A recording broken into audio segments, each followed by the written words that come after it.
के अपने आप उदाहरण देकर कहते हैं कि कबीरा वैद बुलाइया पकड़ के देखी बाँ, और वैद न वेद न जाने ही मेरा करक कलेजे माँ। कहते हैं डॉक्टर बुलाया, डॉक्टर ने नाड़ी देखी, बाँ पकड़ के, पहले ये थे थर्मामीटर हाथ से देखा करते हैं, और वैद कहता है इसका कोई बीमारी नहीं और रोज सूखते आवे। कहते हैं कबीरा वैद बुलाइया पकड़ के देखी बाँ, और वैद न वेदन जाने ही मेरा करक कलेजे माँ। उस परमात्मा की और यहाँ के दुखों का जो दुख है, यहाँ के दुखों को देख देख कर कुत्ते ने देखे खाज किधर कीड़े पड़ रहे उसके हैं, किसी खाज लग रही है। ये भी पहले आप जैसे अड़े चौड़े हो कांडे थे और बढ़िया बढ़िया सूट गाड़ के चाले थे, भक्ति करी कोई नाच बिरान माटी करवा ली। तो ये बातें उनको तुरंत याद आने लग जाएंगी जिनकी आंखों का मोतियाबिंद का ऑपरेशन हो गया, अर्थात जिनको तत्व ज्ञान हो गया। अब तो हम देखते हैं कुत्ते हैं, गधे हैं, सुअर हैं, बैल है, जोड़ रखा गाड़ी में, भर रखा सामान, चलता नहीं तो दे लट्ठा गद्दा है गधोरी उस पर।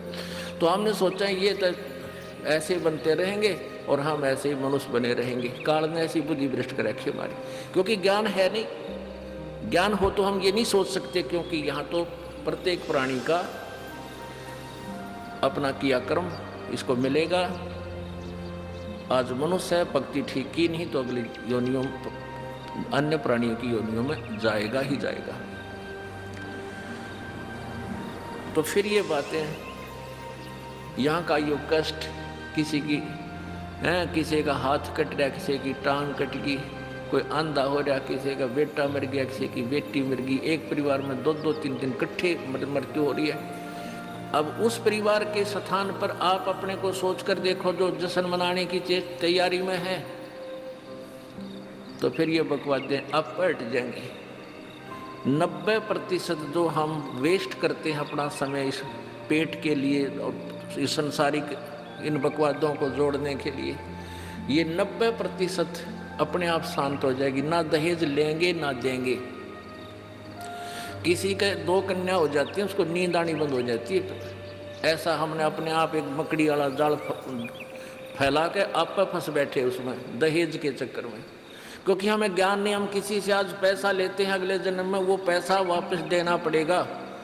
किसी ने मान ले किसी को दबाव देकर दहेज का पैसा ले लिया, या वैसे 2 नंबर के काम करते ले लिया, लेकर दिया नहीं, अगले जन्म में वो पूरा करना पड़ेगा। किसी का गधा बन कर देना पड़ेगा, किसी का भैंस बन कर देना पड़ेगा, और या फिर अगले जन्म में वो दामाद बन कर ले जाएगा जिसको आज तुम दामाद बन कर ले रहे हो। तो इस पंगे में पान अनजान व्यक्ति दिया करे। परमात्मा ने जो आपको देना है वही देना है, आपके प्रारब्ध में लिख रखा है। उसमें आप अगर फेरबदल करने की चेष्टा करोगे दूना दुख उठाओगे। फेर बदल भी परमात्मा ही कर सकता है। शास्त्र विद अनुसार साधना करने से आपके भाग्य में ना होगा वो पुण्य, और परमात्मा करवा कर या अपने कोटे से देकर आपको यहाँ होटल वाली सुविधाएं अवश्य देगा, पर अधिक नहीं मांगनी चाहिए। तो ऐसे नानक साहब जी से किसी ने प्रश्न किया, क्योंकि नए नए भक्त बहुत जाते रहते हैं। कहते हैं हे गुरुदेव, हे परमात्मा, आप हमें कभी खुश नजर नहीं आते, आप खोए खोए से रहते हो। तो नानक साहब जी कहते हैं भाई क्या बताऊं। कहते हैं ना जाने काल की कर डारे, और किस विध ढल जा पासावे, और जिनाते सरते मौत खुड़क दी उनानो केड़ा हासावे। कि 1 सेकंड का पता नहीं यहाँ के बिजली गिर जा और कहाँ गिर जा। जैसे सन 2000 की बात है, पूरा भारतवर्ष गणतंत्र दिवस 26 जनवरी मना रहा था। उधर से गुजरात के अंदर एक जबरदस्त भूकंप आ गया। लाखों व्यक्ति अपने ही मकानों के नीचे, जो 3-3, 4-4 मंजिल के सारा जीवन पीढ़ी 2 पीढ़ी लाग कर बनाकर उसमें जश्न मना रहे थे, उन्हीं के नीचे दब के और लाखों व्यक्ति मर गए। सुबह सुबह का समय, छुट्टी का दिन, और सारे घर में सेट थे। काल ने किसा दाव लगाया। तो यहाँ परमात्मा कहते तुम तो बालक हो, बालक कति डरते नहीं जरा से भी। डर जब हो जब आपको ज्ञान हो, और ज्ञान हो सत्संग से। सत्संग मान का समय नहीं कि तो और बकवाद हो रही हो, देख लो दुनिया इकट्ठी हो जा।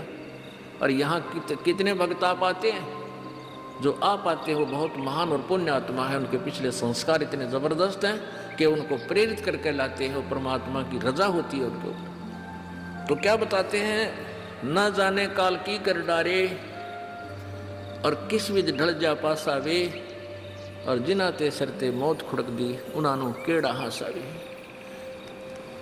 अब फिर पूछते हैं क्या प्रभु आप सदा ऐसे ही रहते हो? प्रश्न किया किसी ने नानक जी से। नानक साहब ने कहा कि भाई मुझे भी खुशी होती है, लेकिन वो खुशी हम ऐसे प्रकट नहीं करते जैसे अनजान लोग करते हैं, नाचे कूदो या हा हा हा दांदरे कर दे। नहीं, अंदर ही होता रहता हमारे जो कुछ होता है। कहते हैं साध मिले साड़ी शादी होंगी, साध मिले साड़ा शादी होंगी, और विछड़ जा दिलगिरी वे, अखदे नानक सुनो जहाना मुश्किल हाल फकीरी वे। कि तुम भक्तजन जब आते हो मेरे पास सत्संग सुनने के लिए, और जो उपदेश ले चुके हैं, और फिर वो सारे के सारे रह कर मेरे पास आ रहे हैं, तो मुझे बहुत खुशी होती है। उस दिन हमारे विवाह होता है, शादी होती है, समागम होता है, चहल पहल होती है। और जब तुम चले जाते हो, विछड़ जाए दिलगिरी वे, तुम चले जाते हो जब मुझे दुख होता है। क्यों होता है कि तुम काल के उसमें पहुंच चले जाते हो, क्योंकि भक्त कम होते हैं और काल प्रेरित व्यक्ति ज़्यादा होते हैं। मुझे ये डर लगा रहता है कि कहीं ये भोली आत्मा उन काल के दूतों का ना फंस जा, और उनकी बातों में आके भक्ति ना छोड़ दे, इनकी दुर्गति ना हो जा। जब तुम ठीक ठाक वापस आ जाते हो सभी, तो मेरी आत्मा खुश होती है। उस दिन मेरी खुशी का कोई ठिकाना नहीं होता, लेकिन वो होती है अंदर ही अंदर, लोग दिखावा नहीं होता। साध मिले साढ़ शादी होंगी, और विछड़ जा दिलगिरी वे, अखदे नानक सुनो जहाना मुश्किल हाल फकीरी वे। भाई कहती है भक्ति करना बहुत मुश्किल है। मुश्किल इन काल के दूतान बना दी, जनता ज्ञानहीन कर दी। जो भक्ति नहीं करते वो तो सीधे काल के जाल में है ही। तो भक्ति करने की चेष्टा करते हैं तो किसी का तो पति लाठी ठाए पाओगा, तो उसके पति ने कोई और इंजेक्शन ला जाएगा। यो क्यों होया भाई, हम भी तो नाम ले रहे हैं, हम वहाँ जाते हैं, हम तो 6 महीने साल में कभी कभी जाते हैं, और आप कहते हैं 10वें दिन भाग लेते हैं। तो भगत ने नाम ना ले रखा तो वो परेशानी पैदा करेगा ही करेगा। किसी की पत्नी ने नाम नहीं ले रखा, भगत ने ले रखा है, तो वह सींग पिनाए पावेगी। किसी के कहने सुनते हैं, जानते क्या सुनी घर में होगी। काल ने तक करवाना है कि किसी प्रकार ये वहाँ जाना छोड़ दें, तेरे जाल में फंसे रहें। इसका तो पूरा प्रयत्न रहेगा। लेकिन पुण्यात्मा यु ज्ञान रूपी ढाल आपको इसलिए दी जाती है कि अपना बचाव करो, और भक्ति मत छोड़ना चाहे कुछ भी हो। आप पुण्यात्माओं अपने घर के काम में, ठीक है, पति पत्नी बच्चे सब कोई कार्य करना है तो सब मिलकर सलाह बनाकर कर लें, बहुत अच्छा होता है। उसमें कोई हानि लाभ भी हो जाती है तो विशेष दुख नहीं होता। उसमें अवश्य राय एक दूसरे की लेकर काम कर लेना चाहिए। और जब आता आत्म कल्याण का समय, उसमें किसी की राय की आवश्यकता नहीं। मान लीजिए आपने नाम लेना है और आपका पति नाट्य है, तो नाट्य जागा। ये अपने जीवन का सौदा तुमने खुद सोचना होगा, इसमें किसी की राय की आवश्यकता नहीं। आपने नाम लेना, आपकी पत्नी मना करती है तो करण दे, इसमें किसी की सलाह लेने की जरूरत नहीं, चाहे कोई राजी रहे चाहे नाराज रहे। यदि मीराबाई उस समय ये सोचती कि तेरी माँ क्या कहेगी, तेरे पिता क्या कहेगा, ये समाज क्या कहेगा, तो मंदिरों में जाती है। क्योंकि उस समय ठाकुर समाज अपनी बहन बेटियों को घर से नहीं निकलने देते थे, पर्दों में रखते थे। लेकिन मीराबाई बालक नहीं रही थी, समझदार थी। वो उसको पता था कि आज तो मैं लोक लाज कर मैं आकर भक्ति नहीं करूँगी और फिर कुतिया बनकर बाजार में आंडूंगी, कोई मेरी इज्जत का रक्षक नहीं मिलेगा। तो ये ज्ञान से ही ऐसी दृढ़ता आती है। संघर्ष किया और सफल हुई, क्योंकि मालिक के नाम पर जो संघर्ष करते हैं सच्चे दिल से, हृदय से, उनकी परमात्मा मदद किया करता है। ये पिछले इतिहास देख लो। क्या बताते हैं? मात पिता सुत स्त्री आलस बंधु कान, संत दर्श को जब चले ये अटकावे आण। मात पिता सुत पुत्र को कहते हैं। स्त्री, जैसे कोई बालक है 15, 16, 10 वर्ष के, वो माता पिता के अधीन होते हैं। और बच्चे का समझ में आ गई और माता पिता मना करते हैं तो उनके अधीन है वो। और बच्चे जवान हो गए, बूढ़ा बूढ़ी अगर समझ में आ गई, फिर वो बालक बाधा करेंगे, वो रोकते टोकते हैं। तीसरा दिन चल पड़ते हो, किराया कितने नामा फलाना है, यानी कुछ ना कुछ बाधा कर सकते हैं। किसी का पति बाधा कर सकता है, किसी की पत्नी बाधा कर सकती है। जब भक्ति की तरफ अग्रसर होता है या सत्संग में आने की तैयारी करता है। या फिर आलस बंधु कान, आलस माने आप पे ढीले गोडे छोड़ दे, फिर देखांगे इबका नहीं जाता, सर्दी घनी है, गर्मी घनी है। और या बंधु कान, लोक लाज, इनके कारण ये है भक्ति में बाधक। अब क्या बताते हैं परमात्मा? मात पिता सुत स्त्री आलस बंधु कान, संत दर्श को जब चले ये अटकावे आण। इनका अटकाया अटके नहीं, और संत दर्श को जाए, कह कबीर सो संत है आवागमन नसावे। इनका अटकाया अटके नहीं, और संत दर्श को जाए यानी सत्संग में अवश्य जावे, कह कबीर सो संत है आवागमन नसाए, उसका कल्याण हो। आज मीराबाई जी का कितनी श्रद्धा और आदर के साथ नाम लिया जाता है। और यदि वो उसी तरह की क्रियाएं करती जो उस समय की बहन बेटियां लोक लाज में फंस का अपना जीवन बर्बाद करगी, आज वो कुतिया बनी अंडे। परमात्मा कहते नकबे सर नकबे बनी वह पैर थी हार हमेल, और सुंदरी से वह कुतिया बनी सुन साहिब के खेल। बीबी पड़ते रहे थी, डोडी लगे थी बार, अब गा तो गाड़े फिरती है बन कुतिया बाजार। वो पर्दे की सुंदरी सुनो संदेशा मोर, इब गा तो गाड़े फिरती है वो करें सराय शोर। अब जो डोडी पर्दे जिनका लग गया करते, पर्दे में रहा करती थी, जो अपने आप को ऊंच घरों की बेटियां बहू कहा करती थी, उनका सत्संग की छीट लगी नहीं, करते बाहर निकली नहीं। पूर्व जन्म की पुण्यात्मा थी, उनको कोई रानी बन गई, कोई महारानी बन गई, कोई अच्छे घर में जन्म, इस मायाधारी मस्करिया का जन्म हो गया। और वो भगवान से दूर रहने के कारण फिर अगले जन्म में कुतिया की योनि पाती है। तब तो पर्दों में रहती थी, उंगली भी ना दिखने देती, किसी बाहर कहीं हमारी बेइज्जती ना हो जा, मेरी पत्नी जो है सत्संग में चलेगी तो इज्जत का नाश हो जाएगा। और वह इज्जत फिर उगाड़ी अंडा है कुतिया बन कर। कहते नकबे सर नकबा बनी पैर थी हार हमेल, 1-1 लाख के गहने पहरा करती, आज वो सुंदरी से कुतिया बनी, देख साहिब के खेल। तो पुण्यात्मा ये इन बातों से डर लगना चाहिए। इन बातों से डर लगने लगेगा, मालिक में रुचि बनेगी और भजन करने को दिल करेगा। और ये लोग दिखावा जो ड्रामा है, नाचा कूदी, ये बकवाद मन में आवे को नहीं, ये कहने की आवश्यकता नहीं पड़े। दास ने कैसा मत करियो, हाँ कहना तो पड़ता है एक बार बालक को, कुछ दिनों के बाद फिर आपकी रुचि ना बढ़े। इतना तो इस दास को विश्वास हो गया है कि परमात्मा के बच्चे भगवान को पहचानने लग गए, क्योंकि अब शिक्षित समाज है। आपको नाम दिया जाता है, नाम देने से पहले सब नियमों से परिचित कराया जाता है। और हमने ये पुस्तक बनाई है भक्ति सौदागर को संदेश। इसके प्रथम अध्याय में ही हमने नियमों का पूरा विस्तार से विवरण दिया है कि कोई भी पुण्यात्मा इस आश्रम की तरफ आएगा तो पहले तैयार होकर आवे। पहले क्या होता था कि भक्तजन समझाते थे नाम ले लो तुम्हारा कल्याण हो जाएगा, बड़े सुख होते हैं, यहाँ आ जाते थे उपदेश लेने। और यहाँ आकर के हम फिर उनको लिस्ट दिखाते थे, ये नियम निभाने हैं, तो बात जाते थे कि नहीं हमारा भी ये नियम नहीं नंबर। क्योंकि वो उल्टे रंग में रंगे हुए वो सारे। तो अब उनको पहले ये लिख कर दे दिया कि तुम तैयार होकर आ जाना, तुम्हारा मन मान्य तो आना, क्योंकि कल्याण होगा इस मर्यादा में रहने से। तो अब ये दास देख रहा है कि अब कितना डर लगता है बहन बेटी भाइयों को, बच्चों को।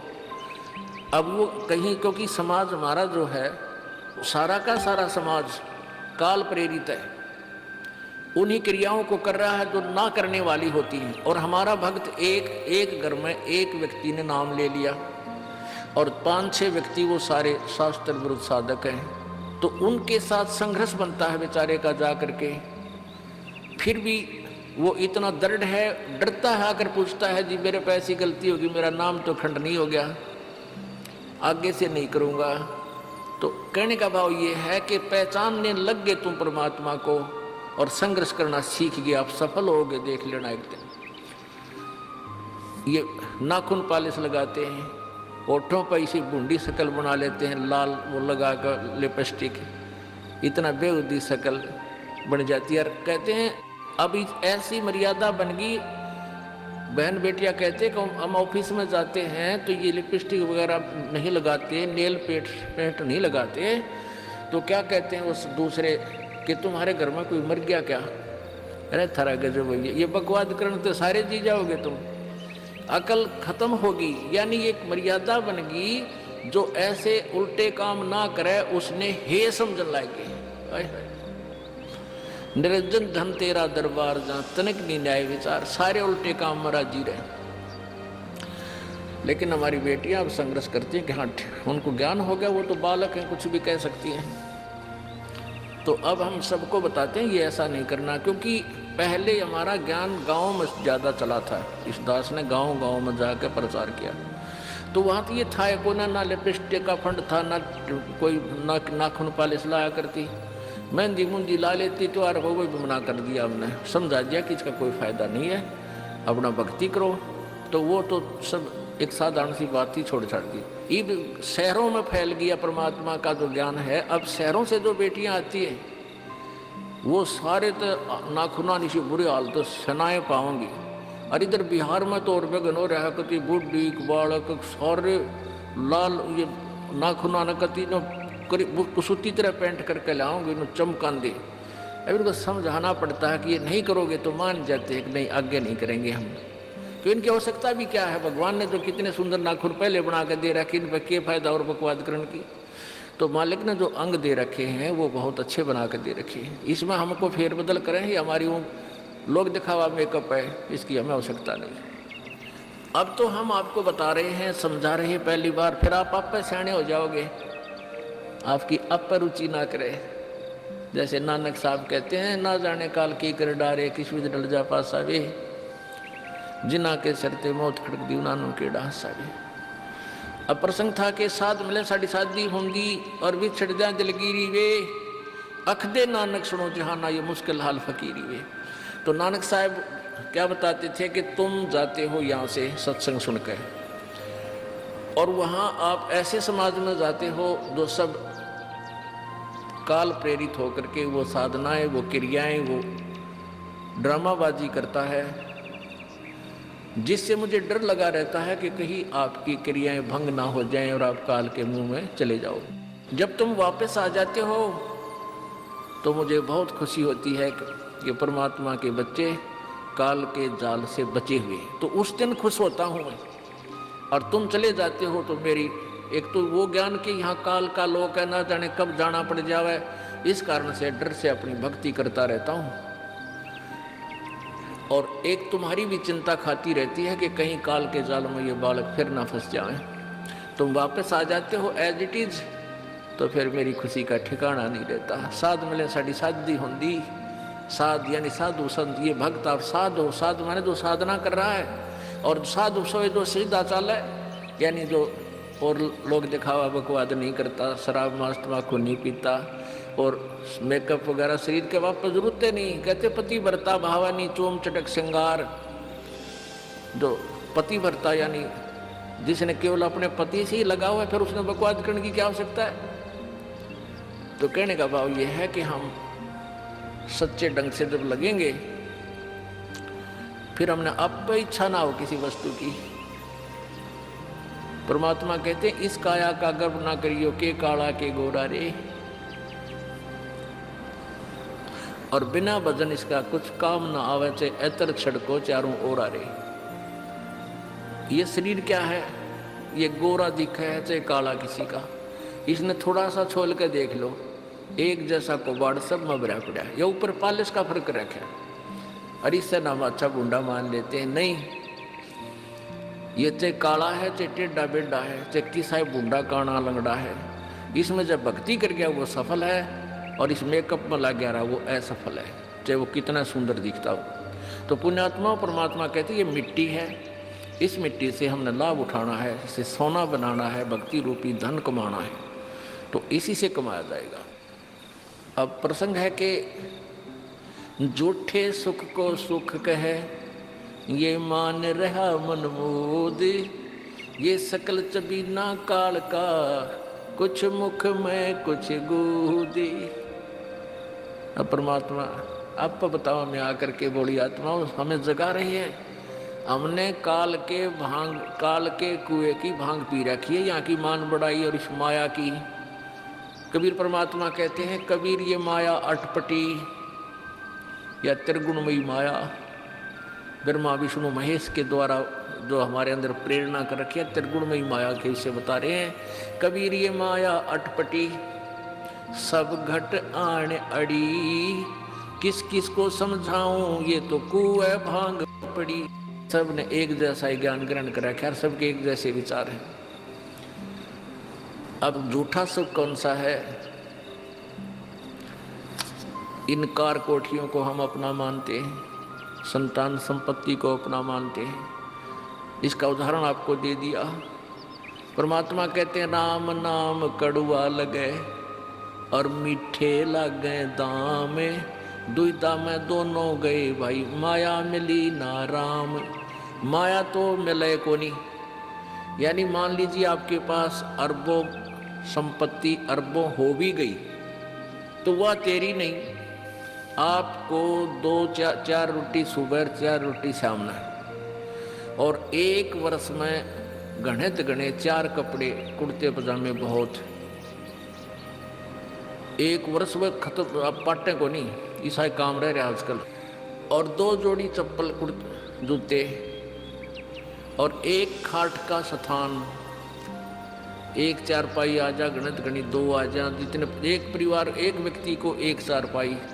कहने का भाव ये कि ऐसा सीमित सा मकान, इतने की आवश्यकता आपको है, और बाकी पैसा आपके पास उसने के सिर में मारोगे, क्या करोगे उसका? अब या तो कि तो बकवादा में लावेगा, कि तो शराब पीवेगा, कि तो और कोठी खरीद कर गिर देगा, उसमें कोई कब्जा कर लेगा, फिर लट्ठा मुकदमे होंगे, या कोई ले लेगा रिश्तेदार या कोई मित्र बन कर फिर देखो ना, फिर खेचा तानी रात न नींद आओ ना, वह रख है कि बगन में पात्रे वो माया तने जीर्ण नहीं दे।